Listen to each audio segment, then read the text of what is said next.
ഇന്ന് നമുക്ക് കുറച്ച് പ്രകൃതി രമണീയമായ വൈകുന്നേരം കാണാം. അതായത് എന്താ പറയാ, ഈവനിങ് വ്ലോഗ് എന്നൊക്കെ പറയില്ലേ. പ്രത്യേകിച്ച് ഒന്നുമില്ല, സാധാരണ നമ്മൾ വൈകുന്നേരം കാണാറുള്ള ആ കാം ആൻഡ് പീസ് ആയിട്ടുള്ള വൈകുന്നേരം. ഈ സത്യത്തിൽ രാവിലെ വൈകുന്നേരമാണ് കേട്ടോ ഞാൻ ഏറ്റവും കൂടുതൽ പുറത്ത് എക്സ്പ്ലോർ ചെയ്യാറ് കേട്ടോ.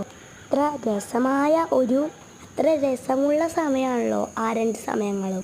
ഉച്ചയ്ക്കൊക്കെ പോലെ അത്രയ്ക്കും ഇതല്ലല്ലോ ക്ലൈമറ്റ്. അതുകൊണ്ടാണ് ഞാനിന്ന് ഈവനിങ് വ്ലോഗ് എടുക്കാമെന്ന് കരുതിയത്. പിന്നെ ഇപ്പോൾ രണ്ട് മൂന്ന് ദിവസമായിട്ട് ഇപ്പോൾ ക്രാഫ്റ്റ് ഒന്നും ചെയ്യാൻ എൻ്റെ മനസ്സ് അനുവദിക്കുന്നില്ല. എന്താണെന്ന് ആലോചിച്ചിട്ട് ഒരു പിടുത്തവും കിട്ടും. 2-3 ദിവസം ക്രാഫ്റ്റുകൾ പാളിയത് കൊണ്ടായിരിക്കാം. ഈ വീഡിയോൻ്റെ ഇടയിൽ നിങ്ങളൊരു ചെറിയൊരു ഹെൽപ്പ് ചെയ്യണേ. ഇനി നിങ്ങൾക്ക് എന്ത് വീഡിയോസാണ് വേണ്ടതെന്ന് കമൻറ്റ് ചെയ്യും. ഞാൻ ഈ ഈവനിങ് വ്ലോഗ് കാണിച്ചു കട്ടിലൊക്കെ ഒന്ന് ചെറുതായിട്ട് ക്ലീൻ. പിന്നെ സബ്സ്ക്രൈബ് ചെയ്യാനും ലൈക്ക് ചെയ്യാനും മറക്കണ്ട കേട്ടോ. Thanks for watching.